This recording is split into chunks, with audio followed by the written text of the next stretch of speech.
Hello and welcome back to the channel. In today's tutorial I'm going to be sharing with you how to cut these 8 pieces on the bust dress. So if this is something you like, please don't forget to hit on the subscribe button. Let's dive right into today's video.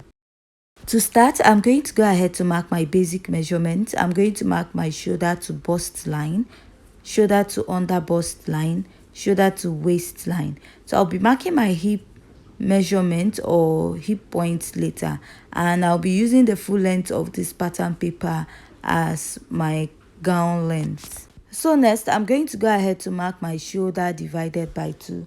My shoulder is 14 inches divided by 2, I have 7, and I'll come down by 1 inch at that point.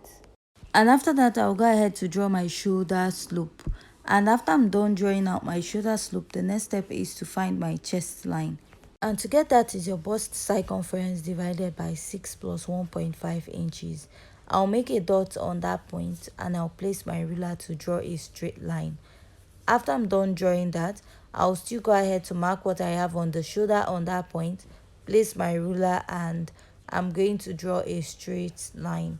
After drawing the straight line, I'm going to go ahead to mark my bust measurement divided by 4. Here, place it and I'll fold my tape into 2 and I'll mark. I'll place my tape on that point and I will come in by ½ inch here, and I'll place my ruler connecting from my bust circumference divided by 4 to the ½ inch at the armhole and to the upper part of the shoulder. Next is to mark my dart intake, and to do that I'm going to mark my nipple to nipple divided by 2. My nipple to nipple is 7 inches divided by 2, I have 3.5. So I'm going to go ahead to mark this all the way to the lower part of my pattern paper. And after I'm done marking, I'll just go ahead to place my ruler and I'm going to be drawing a straight line at those points to the end of my pattern paper.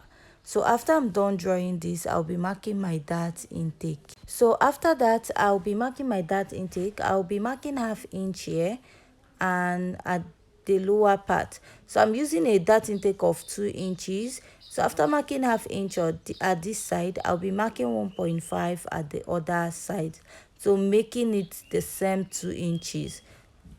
If you're a plus size, you can go ahead to mark 1 inch here and 2 inches on the other side. So on the other side, I'll just go ahead and continue marking 1.5 inches.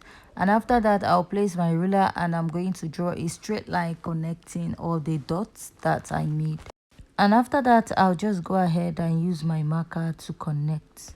So I'm going to connect from my bust down to the under bust, and also repeat this at the other side of my pattern. Connect from the bust down to the under bust. So I'm going to go ahead to place my tip and I will mark 2 inches from my chest line, like 2 inches above my chest line, and I will rule a line there. Go ahead to mark my nipple to nipple divided by 2 again and I will extend the line. So after that, I'll be taking my dart intake of 1 inch at both sides, and I'll go ahead to connect this all the way to my bust and also repeat this at the other side. Then I'll go ahead to use my marker and I will connect. So I'll go ahead and I will mark my bust circumference divided by 4. Measure the dart intake I have here and I will replace it on this pattern and add my sewing allowance. So for the sewing allowance, I'm using 1.5 inches. And here I'll go ahead to mark the under bust circumference, measure the dart intake, replace, and add my sewing allowance. At the waist, I will mark my waist circumference divided by 4, measure the 2 inches dart intake, and I will replace, then add my sewing allowance. From the waistline, I'll go ahead and I will measure 7 inches. So if you're on the much taller side, you'll be using 8 inches for your hip point. And I'll go ahead to place my tape and I will mark and draw out a straight line at that point. After drawing out a straight line, I'm going to go ahead to mark my hip circumference divided by 4. Replace the dart intake and add my sewing allowance at once. So after that, I'll just go ahead to measure whatever I have at this part and I'll add 1 inch to it and take it down to the lower part of my dress. Now I'll just place my curve drill and I'll connect. From that point, I'll take it to my waistline this way, and after that I'm just going to go ahead to connect it to my bust at the upper part. So this is what I have, and I'm just going to go ahead to use my marker to outline it. So first we'll work on this part of the dress just like we're cutting the. So looking at what we have here, you notice at the upper part we have two sides: the side that is the underbust part and the part that has the sleeve. So we are going to cut this as if we are just cutting the part that is on top, and then we'll be creating the underbust part later, just like you're cutting an Elizabethan corset. The upper part, I don't know if I'm making sense, but by the time I'm done cutting, you're going to understand. So I'm just going to go ahead to draw this out. So this is the upper part of the cup, the part that has the spaghetti strap. So after that, I'll just go ahead and I will outline this. So this is what I have for this part now, and I will go ahead to cut this out and also indicate that you have a spaghetti strap. So from the under bust, we are going to be drawing out the second part of the upper part of this dress.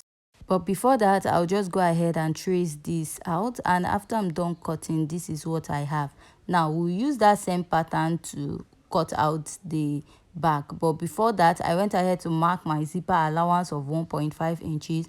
I marked my shoulder to bust, waist, hip point, chest line, just like we marked out our front pattern. The only difference is that we have a zipper at the back. Now I'll get my front pattern and I will make sure that I place that at the waistline, like the waistline will be matching with the waistline in front, even the bust line, the chest line area, and I will pin. So I'll bring out the other part and I will place, and when I'm placing this, I'll make sure that the bustier area overlaps the other part because there's no bust at the back. You can also go ahead and mark this out just like we marked our measurements, or you can just do this. This is an easier way of marking out your measurements. So I'll go ahead and trace out. So coming to this part now, you notice that at the back of the dress, what we have there is a bit lower. So what I'm going to do now is just to go ahead to take this up, and I'll go lower than the chest line. Before doing that, I'll go ahead and take my pattern paper up, and then I will pin it down before cutting out. So I'll go ahead and cut out. So at this part, you notice that it went up a bit, so I'll just go ahead and take it up and then connect it back to the chest line. So after that, I'll just go ahead and continue tracing this out. So after I'm done cutting, this is what I have, and I'll go ahead to take out the pin on my pattern paper. So this is what my pattern is looking like, and we are going to go ahead to cut or slash this into two so that we can also create the flare effect or 8 pieces effect at the lower part of this dress. So now I'll take this part and measure what I have on it. So it's about 3 inches. So that 3 inches, I'll just go ahead and mark that to the end of my pattern. After I'm done marking, I'll place my ruler and I'll connect to the end of the pattern also, and I'll just go ahead to cut it out. So at the zipper part, I'm going to take out the bulginess at the back of the zip. At the waist, I'll go in by 1/2 inch, then connect it all the way to the hip, and also extend it all the way to the upper part of my pattern this way. So after I'm done doing this, I'll just go ahead and I will cut out the zipper bulge at the back. So after I'm done cutting, I'll bring the front pattern and I'll be placing another pattern paper underneath it because we want to create the flare effect on the dress. And I'll place the pattern paper starting from the waist. So at the ending point, I'll mark 6 inches at the end. So for the flare we have at the thumbnail, it is very full. So you can even use up to 10 inches or more to achieve that, because if you notice the flare is very full. So at the lower part, if you're actually making this dress, you might be using up to 10 inches at the lower part, and you're going to go ahead to connect it to your waistline. After that, I will draw a straight line at the lower part of the dress. So this is what I have here. And at the center, at the front, I'm just going to leave it straight this way. The only thing is that you'll be adding ½ inch in front for joining. So in some 8 pieces dress, you also add flare to the front, but what we have at the thumbnail, there's no flare there.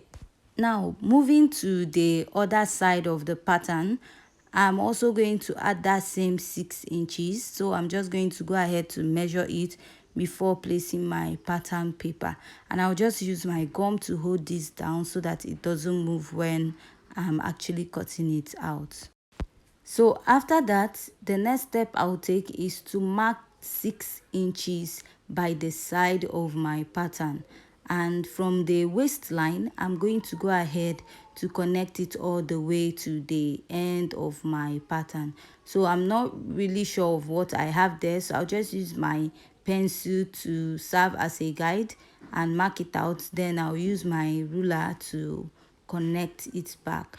So also at the lower part, I'm just going to draw and connect a straight line there. Then in front of the pattern, I will be adding another 6 inches at the front. So from what we have at the thumbnail is very full, so if you're making yours, you're going to consider using 10 inches or more. So I will connect from the waistline all the way to the 6 inches I marked at the lower part of the pattern, and I'll just go ahead and connect it. So this is what I have for this part, and I'll just go ahead to trace it out.